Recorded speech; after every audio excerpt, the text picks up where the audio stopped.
มือนี้มาเบิ่งมาช่วยงานดองเขาน้องใส่เบิ่งเลยเฮ็ดปิ่งกันได้บัดนี้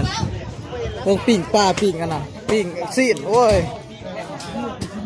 ซีนงัวแบบบ้านๆมาเด้อใครอยากเข้าดีนี่อาหารโอ้ปิ่งใส่มีหีบเลยสุดยอดเลยแน่อาหารมันอยากแดดเลยเนาะปีกซีดมาสวยงานดองเขาขาสำหรับลำข้าวตายครับปั้นข้าวเรามึงเนาะ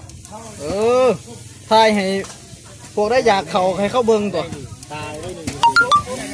อาหารบ้านหน้าแขกคนในงาน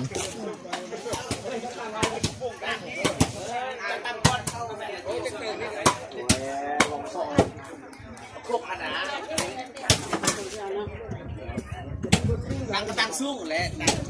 ไม่เห็นอะไรบาทเลยนี่มันเตี้ยทีมงานดีเดี๋ยวดู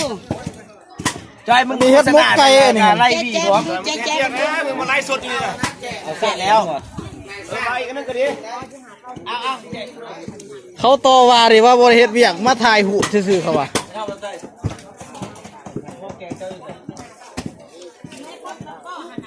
สุกแล้ว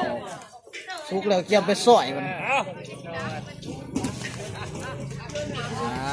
สีนงัว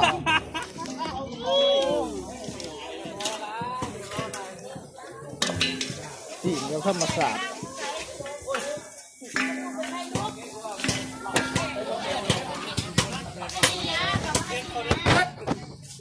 ห้อยคุณน่ะคุ้มงานมาสิพวกนาคุ้มงานนี่ซื้อมาแต่อันซ้ำเหนือพวกนั้นนี่ลูกพี่ใหญ่นี่